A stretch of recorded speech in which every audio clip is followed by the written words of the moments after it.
இவ்வளவு பெருசா இருக்கிற யானைகள் இந்த சிறிய இலங்கைக்குள்ள எப்படி வந்திருக்கும்? இலங்கை என்றது ஆசிய யானைகள்ன்ற ஒரு முக்கியமான உப இனத்திற்கான இல்லமாகும். இவை இந்த தீவுக்கு மட்டுமே காணப்படுது. யானைகள் இலங்கையின் கலாச்சாரத்தையும் மதம் மற்றும் உயிரியல் பரம்பரை குறித்து பெரும் பங்கும் வகிக்குது. வனங்கள்ல வாழ்ற யானைகள் சுமார் 6000 தொடக்கம் 7000 வரையும் காணப்படுது.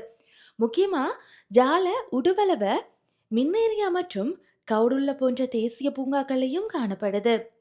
இலங்கை என்ற சட்டத்தின் கீழ பாதுகாக்கவும் படுது. இருப்பினும் வனவிலங்குகள் வாழிட இழப்பு, மனித யானை மோதல்கள் மற்றும் வேட்டையாடல்கள் போன்ற ஆபத்துகளையும் சந்தித்துக் கொண்டிருக்கு.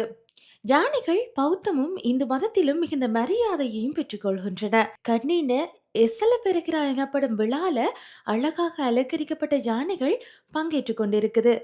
இதுல புத்தரின் பல் புனிதமும் கொண்டு செல்லும் முக்கிய யானை கூட இருக்கு.